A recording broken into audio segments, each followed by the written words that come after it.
विकास गोगावले पोलिसांना शरण। दीड महिन्यापासून होता फरार। कोर्टानं फटकारल्यानंतर अखेर शरण।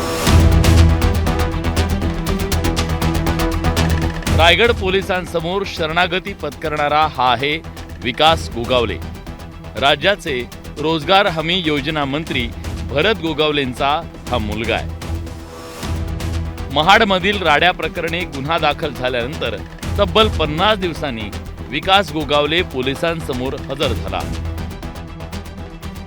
गुरुवारी मुंबई उच्च न्यायालयानं तंबी दिल्यानंतर विकास गोगावले पोलिसांना शरण आला। कोर्ट काय म्हणालं होतं? राज्याचे मुख्यमंत्री इतके हतबल आहेत की ते एका मंत्र्याविरोधात काहीच बोलत नाही। मंत्र्यांची मुलं गुन्हा करून मोकाट फिरतात, ते मंत्र्यांच्या संपर्कात राहतात, मात्र पोलिसांना सापडत नाही आणि तरीही मंत्री खुशाल मंत्रिमंडळात बसतात। या राज्यात कायदा सुव्यवस्था आहे की नाही, अशा तिखट शब्दात कोर्टानं सवालांच्या फैरी डागल्या होत्या। कोर्टाच्या दट्ट्यानंतर आणि कारवाईच्या इशाऱ्यानंतर विकास गोगावलेंसह 8 जण अखेर पोलिसांसमोर हजर झाले। महाड शहरामध्ये भांडण मारामारीच्या संदर्भामध्ये जे 2 गुन्हे महाड शहर पोलीस स्टेशनला दाखल झालेले होते, त्याच्यापैकी गुन्हा रजिस्टर नंबर 179 जो होता, त्या 179 मधल्या 8 आरोपींनी आज आत्मसमर्पण केलेलं आहे। महाड तालुक्यात 2 डिसेंबर 2025 रोजी नगरपंचायत निवडणुकीच्या दरम्यान विकास गोगावलेंचे कार्यकर्ते आणि राष्ट्रवादी काँग्रेसच्या सुशांत सांबरे यांच्या कार्यकर्त्यांमध्ये राडा झाला। यावेळी वाहनांची तोडफोड करण्यात आली।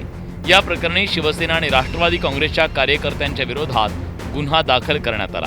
हा गुन्हा दाखल झाल्यानंतर अटक टाळण्यासाठी विकास गोगावलेंनी अटकपूर्व जामिनासाठी अर्ज केला, मात्र तो अर्ज फेटाळून लावल्यानंतर विकास गोगावले फरार होता।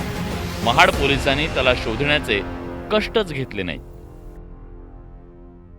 ह्या संदर्भात कोणीही त्या ठिकाणी असो, एखाद्या नेत्याचा मुलगा असो किंवा कुठल्या पक्षाचा कार्यकर्ता असतो, कायदा हा सर्वांकरिता सारखा आहे।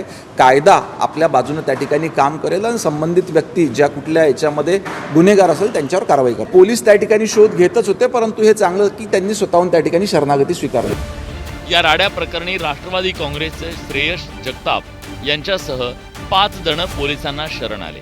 आमचे 1 ते 8 आरोपी हजर झालेले, त्याप्रमाणे पोलिसांची मागणी पण 2 दिवसाचा PCR जो परवापर्यंत दिलेला आहे आणि दुसरे आरोपी जे हजर केले त्यामध्ये पण 2 दिवस PCR दिलेला आहे दोन्ही केसमध्ये। कोर्टाच्या दणक्यानंतर हे आरोपी काही तासातच कसे शरण आले? इतके दिवस ते पोलिसांना का सापडत नव्हते की त्यांना कुणी वाचवत होतं? असे एक ना अनेक प्रश्न निर्माण झाले। तसंच रायगड पोलिसांच्या भूमिकेवर सुद्धा संशयाचं धुकं गडद झालंय। Bureau report, news 18 Marathi, Raigad.